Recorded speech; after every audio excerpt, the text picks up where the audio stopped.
UP विधानसभा चुनाव की तारीखों का ऐलान होते ही इस पर सियासत शुरू हो गई है। आयोग ने कोरोना के बढ़ते संक्रमण को देखते हुए रैलियों और रोड शो पर रोक लगा दी है, लेकिन विपक्षी दलों को ये हजम नहीं हो रहा है।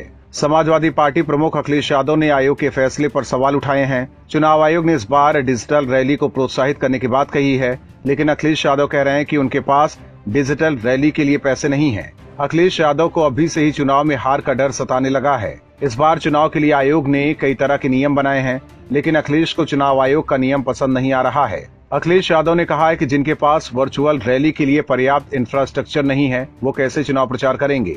इसके साथ ही उन्होंने बीजेपी पर हमला बोलते हुए कहा है कि बीजेपी के पास पहले से ही इंफ्रास्ट्रक्चर मौजूद है। वहीं उन्होंने चुनाव आयोग से मांग की है कि बीजेपी से मुकाबला करने के लिए चुनाव आयोग को छोटे राजनीतिक दलों को पैसा देना चाहिए। इसके साथ ही उन्होंने बीजेपी पर कई तरह के आरोप लगाए हैं। उन्होंने कहा पिछले चुनाव में सरकार में बैठे राजनीतिक दल ने नियमों का पालन नहीं किया था। उन्होंने कहा कि जिस तरीके से यूपी में पंचायत का चुनाव हुआ था, उसमें लखनऊ में बैठे अधिकारियों ने लोगों को नामांकन करने तक नहीं दिया था। अधिकारियों ने बीजेपी का कार्यकर्ता बनते हुए ये काम किया था। उन्होंने कहा कि सपा ऐसे अधिकारियों की सूची चुनाव आयोग को सौंपेगी। वहीं विपक्षी दल जिस तरह से रैलियों पर रोक लगाने से सवाल खड़े कर रहे, अब सवाल उठ रहे हैं कि क्या विपक्षी दल कोरोना संक्रमण के बढ़ते मामलों में रैली करना चाहती है। क्या विपक्ष को लोगों से ज्यादा अपने वोट बैंक की चिंता है, इसीलिए अखिलेश यादव चुनाव आयोग के फैसले पर सवाल उठा रहे हैं। सवाल ये भी है कि क्या अखिलेश ने पहले ही हार मान ली है। वहीं योगी के अधिकारियों से भी अखिलेश को डर लग रहा है, तभी तो चुनाव की तारीखों के ऐलान के साथ ही इस तरह की बातें कर रहे हैं।